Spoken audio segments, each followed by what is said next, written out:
Hello dear students and dear friends, जैसा कि आप सभी जानते हैं कि मेरा नाम आदित्य बाली है। और जैसा कि मैंने आप सभी से वादा किया था कि मैं लगातार आपके लिए सीटेट एग्ज़ाम की प्रिपरेशन के लिए वीडियोस लगातार बनाता रहूँगा और important topics, important question answer के बारे में आपको बताता रहूँगा। मैं पार्ट 1 के बारे में आपको पहले से ही वीडियो डाल चुका हूँ। पार्ट 2 की मैंने कल वीडियो डाली थी, कल रात को। और आज मैं आपके लिए पार्ट 3 की वीडियो बना रहा हूँ। वीडियो बनने के बाद एडिटिंग में थोड़ा सा टाइम लगता है, थोड़ा सा क्या बहुत ज़्यादा टाइम लगता है। तो आइए वीडियो को शुरू करते हैं। तो आज जो मैं आपके सामने बाल मनोविज्ञान में टॉपिक लेके आए वो है समावेशी शिक्षा का सिद्धांत। समावेशी शिक्षा बहुत ज़्यादा इम्पोर्टेंट होती है। समावेशी शिक्षा का अर्थ होता है कि भाई एक क्लास को पढ़ाते समय हमें हर प्रकार के बच्चे पे ध्यान देना होगा।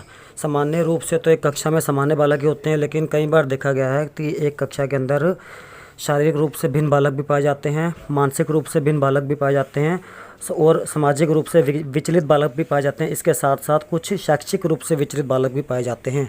तो हमें एक कक्षा में जब किसी विद्यार्थी को पढ़ाना होता है, जब किसी शिक्षक को विद्यार्थी को क्लास में पढ़ाना होता है, तो उसे केवल सामान्य बालक को नहीं पढ़ाना होता, उसे हर प्रकार के बालक को ध्यान में रख के पढ़ाना पड़ता है और हर एक की ज़रूरतों का अरेंज करना पड़ता है, हर एक की प्रॉब्लम्स का हमें समाधान खोजना पड़ता है।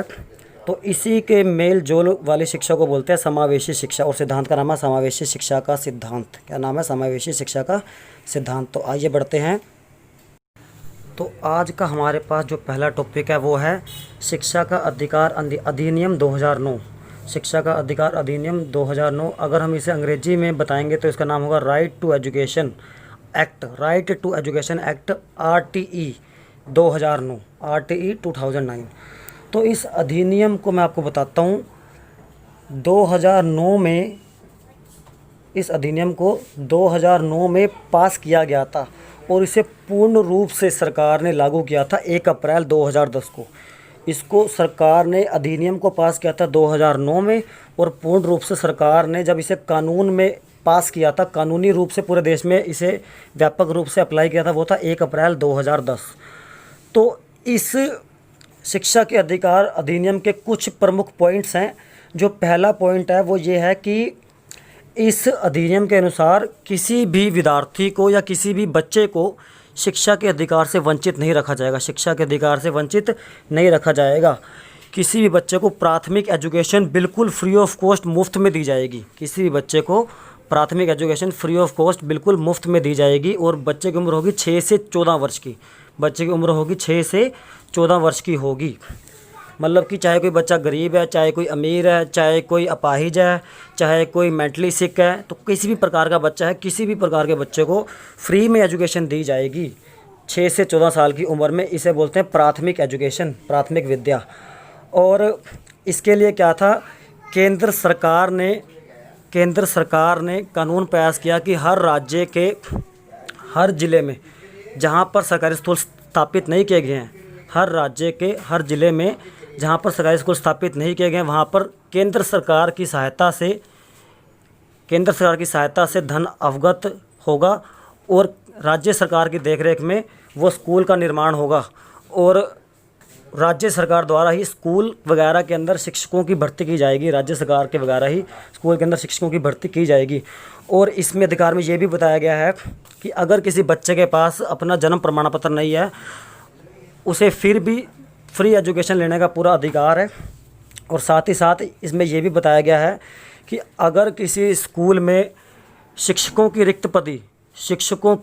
रिक्त संख्या, मतलब कि खाली वैकेंसीज 10% से ज़्यादा हो गई हैं, तो उसे तुरंत भरा जाएगा। मीन्स अगर 10% से ज़्यादा वैकेंसी है स्कूल के अंदर, तो तुरंत एक नए अध्यापक को उस रिक्त भर्ती पर भर्ती किया जाएगा।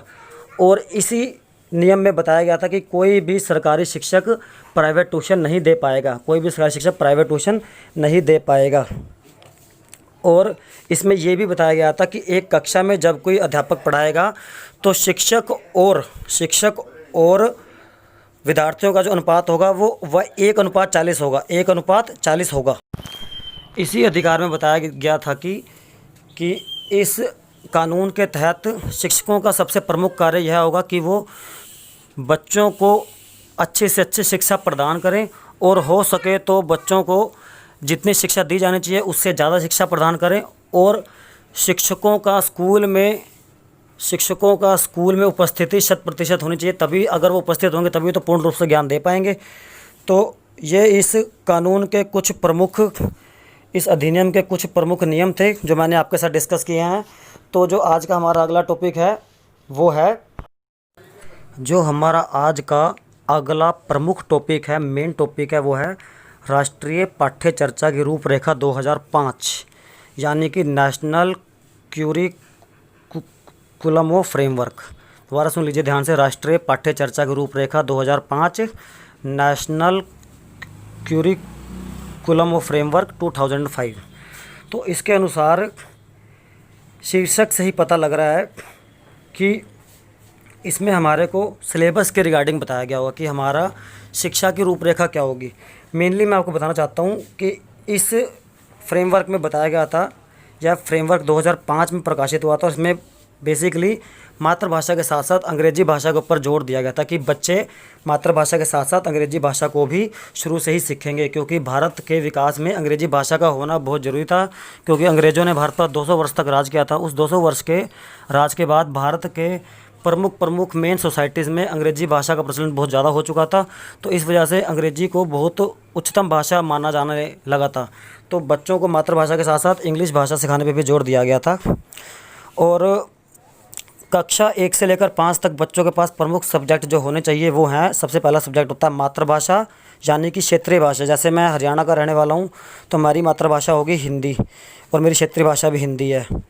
और अगर कोई बच्चा तमिलनाडु का रहने वाला है तो उसकी जो क्षेत्रीय भाषा तमिल होगी तो उसको तमिल सिखाई जाएगी। जो दूसरा सब्जेक्ट होगा अंग्रेजी मतलब कि इंग्लिश, थर्ड सब्जेक्ट होगा मैथमेटिक्स, फोर्थ सब्जेक्ट होगा शारीरिक विकास, फिफ्थ सब्जेक्ट होगा कार्य अनुभव मतलब कि वर्क, और सिक्स्थ सब्जेक्ट होगा पर्यावरण अध्ययन, और आखिर जो सब्जेक्ट होगा शिल्प व कला।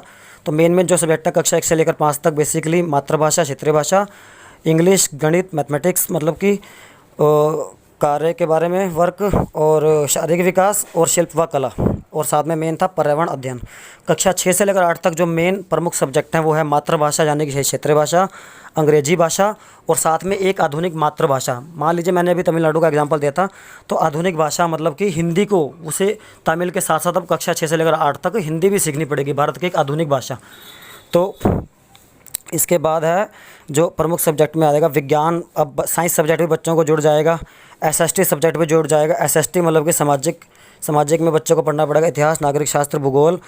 और अगला जो सब्जेक्ट होगा शारीरिक व स्वास्थ्य, फिर अगला सब्जेक्ट होगा शिल्प व कला वगैरह होगा। तो ये थे कक्षा 6 से लेकर 8 तक के प्रमुख विषय जो उसे पढ़ने होंगे बच्चे को।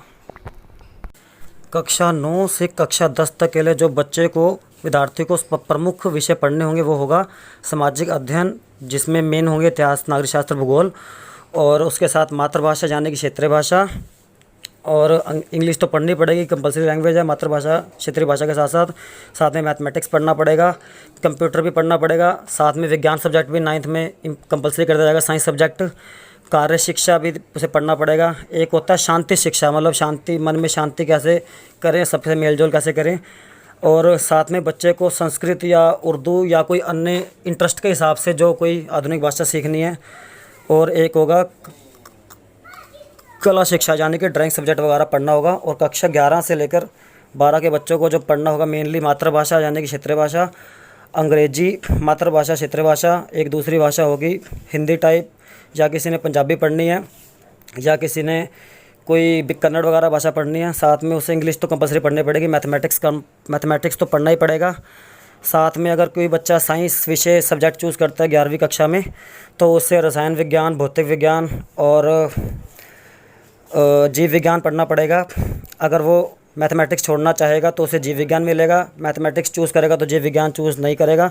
अगर कोई बच्चा साइंस विषय नहीं चुनता है, अकाउंटेंसी के विषय चुनता है तो बच्चे को अकाउंट सब्जेक्ट पढ़ना पड़ेगा और बिजनेस सब्जेक्ट पढ़ना पड़ेगा। अगर कोई बच्चा आर्ट्स सब्जेक्ट चुनता है तो उसे मातृभाषा अंग्रेजी के साथ साथ उसे इकोनॉमिक्स पढ़ना पड़ेगा, इकोनॉमिक्स को हिंदी में बोलते हैं, अर्थशास्त्र पढ़ना पड़ेगा, पॉलिटिकल साइंस भी उसे साथ में कंपलसरी पढ़ना पड़ेगा। पॉलिटिकल साइंस भी पढ़ना पड़ेगा उसे साथ साथ। और पॉलिटिकल साइंस को बोलते हैं राजनीतिक विज्ञान। और एक अन्य ऐच्छिक सब्जेक्ट होता है कि कोई बच्चा पंजाबी पढ़ना चाहता है तो पंजाबी पढ़ सकता है, संस्कृत पढ़ना चाहता है तो संस्कृत पढ़ सकता है, ड्राइंग पढ़ना चाहता है ड्राइंग पढ़ सकता है, अपने होम साइंस लेना चाहता है होम साइंस ले सकता है। तो ये था हमारे आज के वीडियो का अंतिम टॉपिक। जिन जिन विद्यार्थियों को या जिन जिन जो शिक्षक सरकारी टीचर की भर्ती चाहते हैं या जो भी मेरी वीडियो को देख रहा है, जिन्हें मेरी वीडियो अच्छी लगी है तो प्लीज़ वीडियो को ज़रूर लाइक करें। इससे आप लोगों का प्रोत्साहन मिलता है और अगली वीडियो बनाने के लिए प्रेरणा मिलती है। और प्लीज़ प्लीज़ प्लीज़ मेरे चैनल को सब्सक्राइब करें ताकि मेरा चैनल और ग्रो कर सके और दूर से दूर तक के लोगों तक मेरी वीडियो पहुंच सके। Thank you very much. जय हिंद, वंदे मातरम। जय हिंद दोस्तों।